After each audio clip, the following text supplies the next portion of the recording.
All right, we were getting very close to the end of our little BeamNG kind of run here on our playlist. And in this one, we're up to 2016. 16 Electro People Driver. Sounds like a pretty nice name. So when I think of the 2016s or I think of the 2010s, the 10s, if you prefer, a lot of these kind of cars at this particular era, they're going to be lots of electronics on board. You're going to have infotainment. The suspensions are going to be very carefully tuned. You're going to get some space age materials here. So it's going to be quite a blast. Like I said, I look forward to kind of see what I can come up with this one. So we're going to grab ourselves the nicest body that I can get of this generation. We have a lot of like coupes and stuff like that. Convertibles, crossovers, things like that. I see some 2018s. If I go up a couple years, do I get the new trims? It doesn't look like I get them, even if I fast forward. So kind of stuck with what trim we got here. So we haven't done a convertible yet. I'm looking down. We have the 2009 here, which 3 meters is so big. Let's see here. 2009. This is very similar to what we drove earlier, but we're going to go with it. All right, materials. We're going to do aluminum again. We're going to do a monocue. Let's see. We'll do late AHS steel. Front transverse. That's what we get. We're going to do a double wishbone, and we're going to do double wishbone in the back as well. So pretty good combination. Again, average stuff so far. We're going to make a new engine. This is going to be an inline 3, 1.5 TC.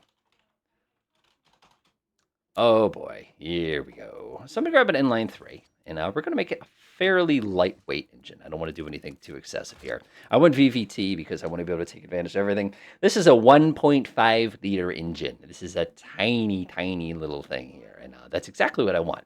So I'm going to grab myself some stuff. We'll do forged, a lightweight forged. You're definitely going to need a harmonic dampener here.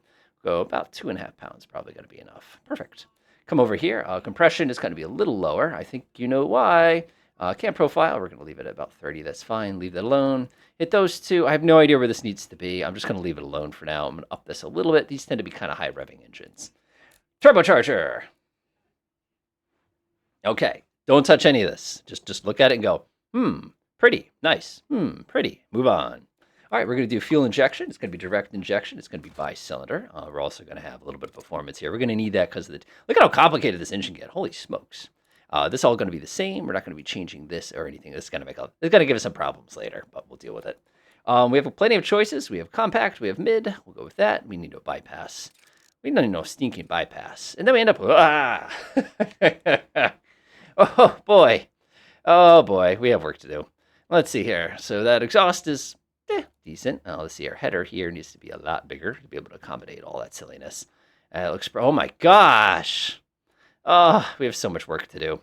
We'll get it. Now let's see here. Intake manifold is a little on the small side. We'll go ahead and shrink that up a little bit. That looks pretty good to me. Everything else looks pretty good. Obviously, my compressor, my intercooler is not doing anything. So we're going to get to that right now. One thing we can do here is we have a wastegate, which is pretty traditional in the boost and of course, boost control is going to give us, like, if you take a look at the actual distribution here, you'll notice if you go to smart, see how it's just a little bit more sneaky? It's a little more expensive. So since we are going to be kind of like a modern car, I'm actually going to stick with that. Playing with this is one of the easiest ways to adjust production here. Obviously, if you change this rating, you can kind of choke the compressor a little bit, and that's going to give you some issues. So 247 horsepower, it is the most worthless 247 horsepower ever, because for this part of our drive, we have, let's see here, nothing. So first thing we do is we have to change the size of this thing. It's clearly not designed for this. One thing you got to watch out for is I've fixed with these buttons, and if you push any of these, the probability of it blowing up in your face is really high. So what I'm going to do instead is I'm going to take my boost limit. 14.7 is kind of high. I don't think I need it to be that high. But what I do want to do is I want to change the turbine inducer size first. We're going to grab onto that and take that for a ride. What that's going to do is it's going to have a really big impact on the shape of my curve here. So what I'm going to... Problem is I don't have a compression map in front of me. Oh, wait a minute. Do we get a compression map? Is that a thing? Nope. I definitely need a turbo grid. Here's my compression map. So what we're looking for right here is to get that right there.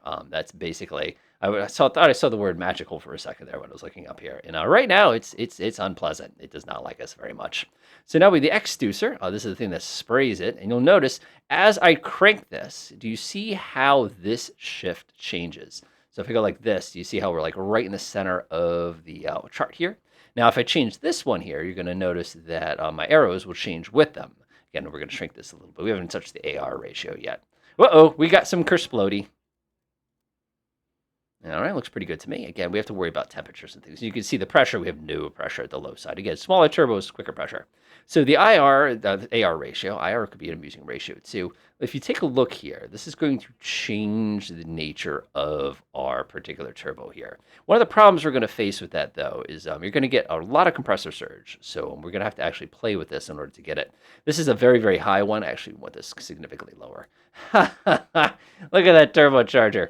That is not happy with us. So I'm actually going to come back to my compression, and I'm going to reduce my compression substantially. All right, back to turbocharging. I hate turbos. They're such a pain in the butt. So the AR ratio, what are we at? 44 right now, which is pretty high. Obviously, if you pull this out of 44, 43, we can start getting something that we can start to work with here. Okay, so welcome to tuning turbos. I told you this would take a minute. So right now we have no power here. So we need to continually shrink the turbo until we get something that's a little bit better. So if I take this turbo and I pull this down this way, again, we're going to get a nice little splitter. We need pretty high pressure ratio in this thing. But like I said, we need kind of a low end pressure ratio in order to make this even doable. There we go. And again, if they actually gave us the proper ratios, we could like just work it out the old fashioned way. Let's go ahead and take this guy and back him up a little bit. That's pretty sweet. So we'll go ahead and pull it up real quick. I think that's, that is yuck. Ugh, look at that. I hate turbos. But you can see we have something here. And again, there's other variables that I have to change here in order to be able to kind of do things. Noticing my piston stress is starting to get a little high, but that's okay.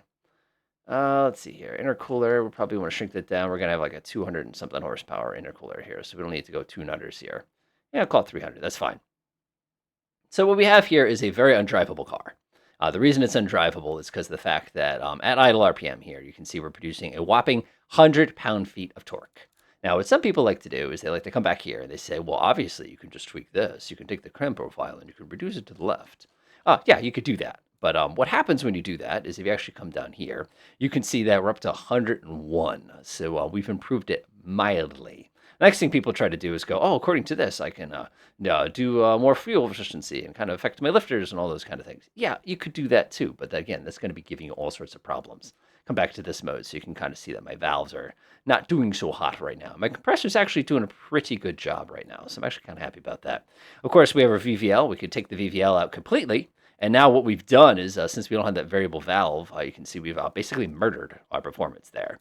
Some people, of course, like to come in here and play with this game. Again, reducing that so it's a little bit flatter. And again, it does almost nothing for you. You get this little tiny kink out of it, and you can see, and off it goes, kind of a thing like that. That's still completely undrivable. Again, you could drive it, and you have everything here, but this is just not, there's no response here. This just does not work as far as a turbo goes. Now, one of the things I had mentioned earlier is the danger in now pressing that lovely AI tune button.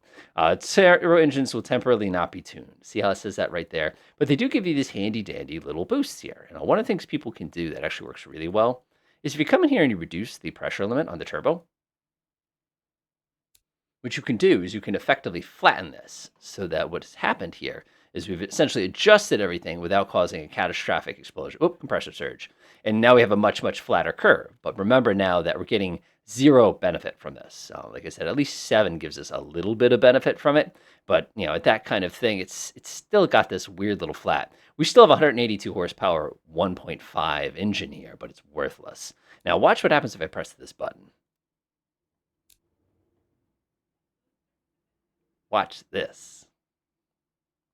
So, how you guys doing? Having a pretty good week? Good.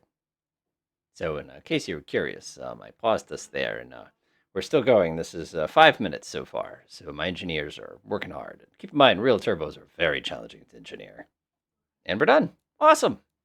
So our engineers came up with something that looked like this. We have 160 horsepower now, significantly better. If you notice here, our AR is very tiny. That's basically what I expect. Our exducer is much bigger than our inducer. It doesn't surprise me at all. Basically, in a desperate effort to try to get it to boost up as early as absolutely possible. Problem is, we're having some issues here with some ignition and stuff like that. And we have a compressor that's working fantastically hard. So we have a couple things to actually fix here that we can fix pretty quickly. The first thing is our fuel map here. By increasing this substantially, let's go up to about 50 or so. I'll go about 50. That looks pretty good. Still having issues with the engine timing there. Let's increase that even more. Of course, we're burning a little more fuel here, but we're getting 173 horsepower to 1.5 liters. So I'm not not complaining too much. Definitely have to go through here and kind of do our fine tuning is kind of our next phase here, but that's okay. Go ahead and do a little bit of this. That fuel map does not make me happy. All right, we'll do our header size. Let's see here. Headers are actually way too big. We're going to go shrink these just a little tiny bit. We're going to get yelled at again. We're going to fix our exhaust as well. A little bit better, a little bit better, a little bit better, and we're good. So 166 horsepower, turbocharged. I'm going to be complaining about this thing in a minute, I'm sure. Now let's give it the automatic test.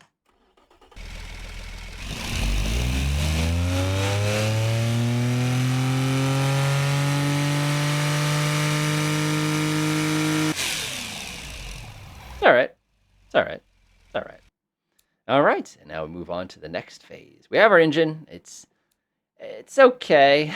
I'm not happy about that. But again, since you have to do things like that in order to make the engine okay. Okay. There it is. You can see the thing got a little intense there, trying to optimize everything on it.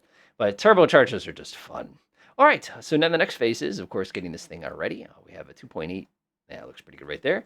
Yep, that's definitely something in the late knots there. Not quite the 10s. I think it's still a little too nice. All right, paint. Of course, modern times. We've got to get some modern colors. People don't know like colors anymore. That's nice. I like that. Kind of like, let's call it Terrena. Let's go ahead and add in this. Obviously, we're going to be all-wheel drive. We're going to keep it that. We're going to switch up to an automatic. And we'll go with a 7-speed, as insane as that sounds. And of course, safety in mind, and with modern technology, we're going to grab an electronic limited slip differential as well. And it looks to me like I missed some paint.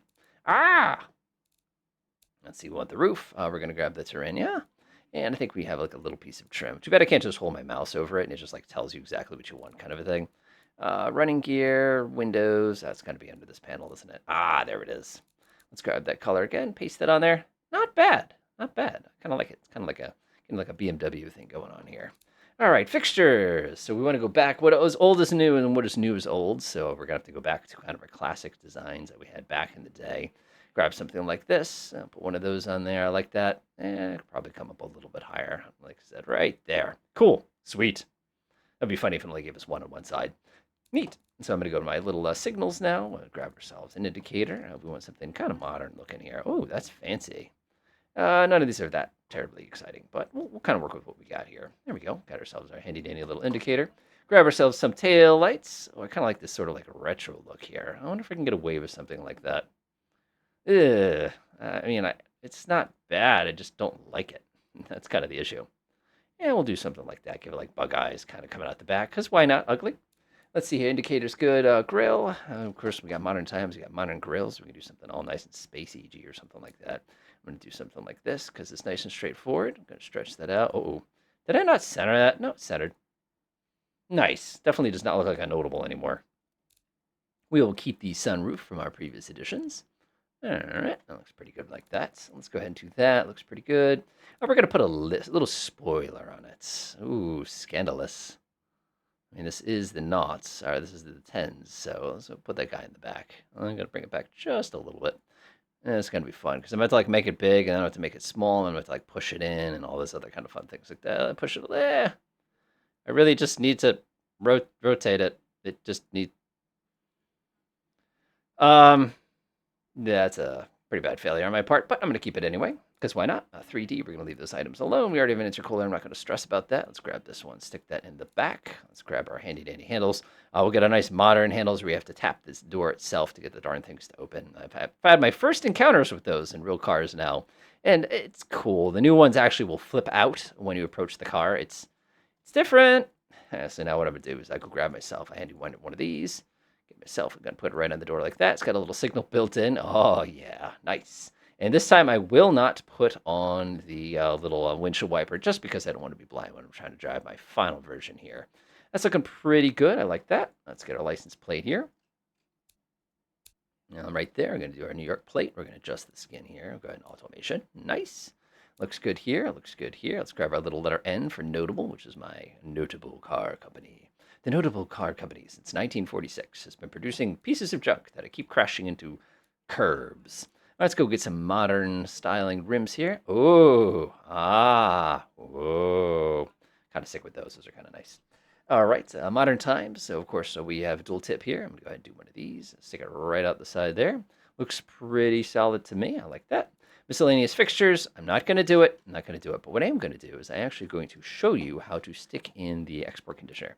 So I'm going to grab my positioner for my driver cam. So the trick here is you basically got to look at the car, look straight down, find what's roughly there. Remember, it's going to be slightly offset to the left. And then if you look up, you can see how it's still kind of facing vertical. We're going to switch it to 3D mode. And then what we're going to do is actually move it straight backwards, if you can grab it without doing what I just did here. So I'm going to grab this one real quick. We're going to switch modes here. I'm just going to go straight backwards. And you're trying to guess where your head is going to be. And again, I'm guessing my head's going to be about right there. Now, one of the other things you probably noticed a few times is I had this like funky little NG screen thing here. I will stick that in there so everybody who has not played with this before can see exactly how this works. We're going to go to 3D mode. We're going to flip it around. It's going to create this little kind of a view like that. I'm just going to grab onto it, and I'm going to drag it downwards so it kind of looks like it's in the right spot. Again, this does not need to be glorious. It just needs to be there. Love it. All right, drivetrain. We're going to be fast. We're going to be a lot faster of a car. Now, 142, I like that. It's probably going to be closer to 150. We'll put a limiter on it, too. We're going to have a limit. Oh, that's not much of a limit if it's faster than the thing itself. Oh, well. Let's see. Wheels. Actually, what they used to do for fuel economy is they do something like this. Then we'll turn on the limiter, and we'll do 155. It's pretty typical for a limiter. Radial, still going to be hard, long life. We have not changed that at any point. We could change the rims and stuff. Not going to. We're still going to be vented discs. I'm not going to guess how big these things are going to be. A couple pistons, probably 300 millimeters. This thing's going to be heavy. I'm calling it now. This is going to be heavy. We'll do 300s so they're both at the front and the back. Difference, of course, is back force is probably going to be like 45 or something like that. We don't know yet. We'll find out. We're going to be fully clad. Again, we're trying to get a little more air reduction of air resistance. It should. So I'm actually going to fully clad the thing. All this stuff is going to be pretty standard. HUD, are you kidding me? We're going to do standard infotainment. It's pretty typical. Electric variable. We're going to add stability control. We don't need launch control. Standard 10s for our quality as well. Now, this is where it gets tricky. I'm probably going to stick to this. I could go comfort if this were a luxury car. We're not. So what I'm going to do instead is I'm going to bring in a little bit of this. Click on normal. We're going to go 1, 2, 1, 2, 1, 1. No warnings. Wow. This is the first time in this entire series there have been no warnings. I am like excited. That never happens. All right, let's see here. We'll do 108, and then the back, we're just a little bit too much here. This is awesome. That never happens. If you've been following along with this entire time, you know this never happens. So I'm so happy. It looks like the stability is good, too. And like I can see the Family Sport Premium. I get that. Of course, with that super turbocharged. Look at the handling. It's completely neutral. What have I done? I've created something potentially wonderful. All right, we have to beat 135 here. So we'll see how we do this time. Cranked it up, punch it.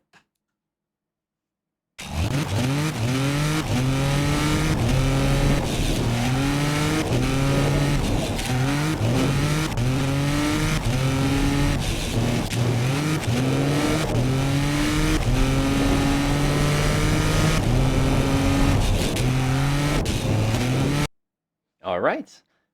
No.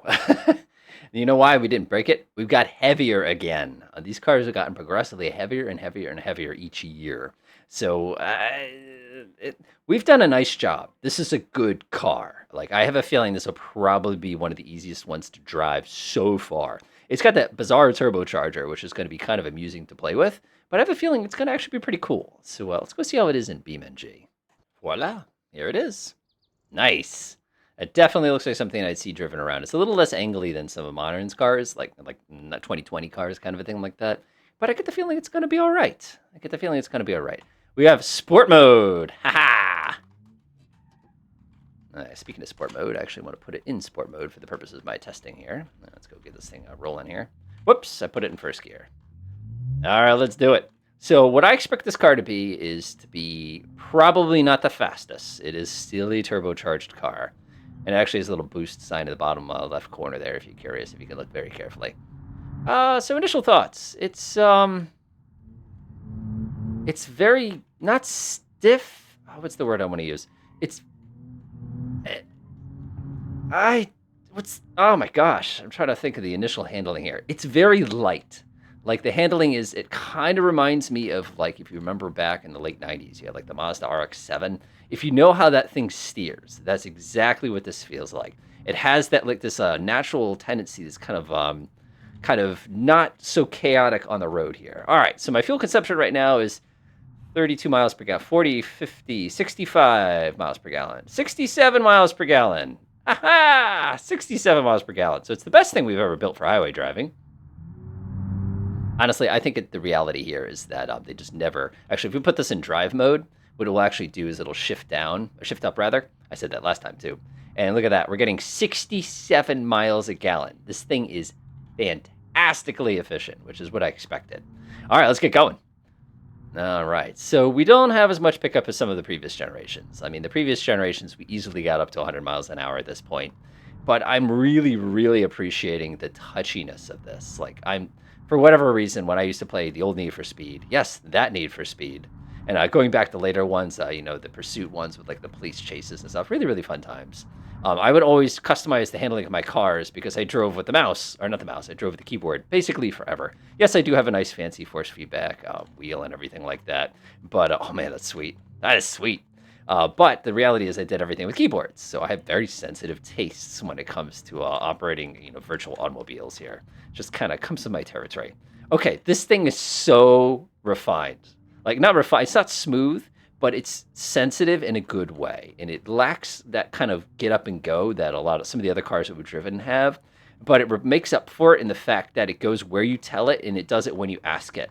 So this is almost like an incredible combination of everything we've done so far. You know, you don't have the raw performance of some of the earlier cars that we built, but instead you're trading some of that kind of classic lightweight handling for a nice complete package here. Okay, I'm really disappointed in the horsepower of this thing. It is just a little underpowered. Not underpowered. I mean, it's going, but like I'm not doing 110 here, which is also why I haven't crashed anything yet. Growth mindset. Growth mindset. All right, I'm stomp on the brakes as they come into this turn. Oh my gosh, look at that. Look at that. Nothing we've driven so far in the series has even come close to being able to do that corner like that. Look at this. Look at it. This is great. I'm sorry, but this is absolutely fantastic. You know, we've driven a lot of things together, but this is the first one I think, again, the differential helps here too.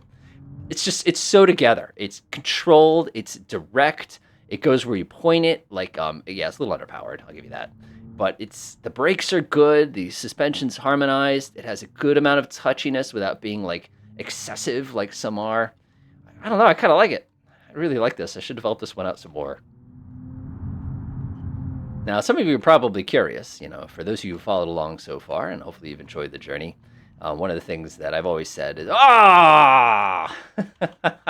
One of the things I've always said, if you make the things you enjoy, people will enjoy it too. But one of the things we'll do next, because we have to have kind of like a concluding video, one of the smoke settles, so to speak. You know, what is the result of everything I've discovered about all these generations of cars and handlings? And I actually do have a couple things to say. And I also have some favorites of the different series that I've put together here. And, you know, it's kind of one of those things. I'll share that at the end, sort of which ones I like the best and which one's my least favorite that I developed. Not hard. I know exactly which one was my least favorite.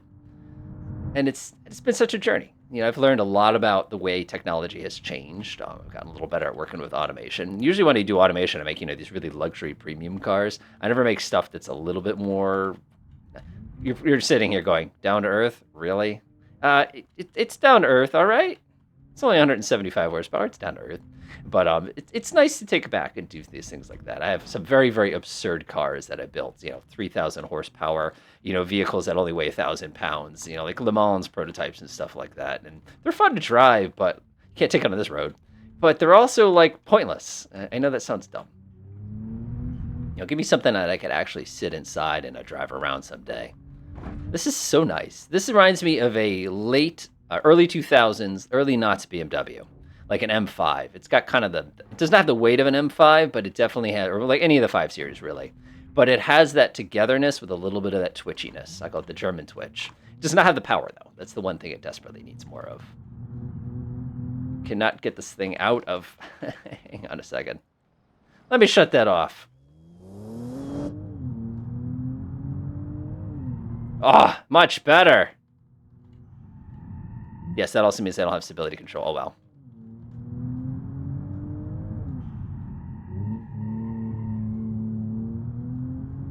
So mellow. And I love how, like, just calm, cool, collected. Oh, see that back end starting. Oh, yeah, there it is. Yep, that is definitely a 5 Series. That almost 3 or 5 Series BMW. Just the way it kind of wanders around corners like that. Very much a piece of its time. All right, got to sneak my way up the hill. Hold down the brakes. Sneak my way over here very gently. Whoa. Whoa. Easy, easy. Easy breezy beautiful. Hold the brakes there. Okay, we're just going to do a little bit of swiggity swoop ziggity zag. Yes, I know. And we'll bring this thing into a landing. All right. That was a trip. That was nice. That was really, really nice. It was, we kind of got away from the safety sillies, and then we started getting a little more refined. Now we're getting a little bit more touchy again. So, of course, what remains now is to take this thing down the stress mountain test here. And then, like I said, in our next video, we'll actually take a look at all the different vehicles that we've done so far. I saved them all. And we'll do a quick little piece of kind of what my favorite was and what my least favorite was. And we'll go from there. This thing is so cool. Yes, this is very much, a German sports car. It feels like it's got that. It's nice. It's nice. Ooh, ow, ooh. A little more horsepower and it'd be even better. Whoa, boy. Going down. Whee! Hey, it said 0 for a second. Oh, boy. Oh, no. I don't think this was the way we were. Oh, boy. Jump scare. Oh! Apparently I broke impact detected stopping car. Aw, I think we died. Nope, engine still works. Just gives you an idea just how incredibly durable this thing is. I don't think we can get free, though. All right, so this is a really nice car. Our last video in the series, we'll go ahead and take a look at what my favorites were. We'll do a 3, 2, 1 count on them. And, of course, we'll also mention what my least favorite was. Enjoy.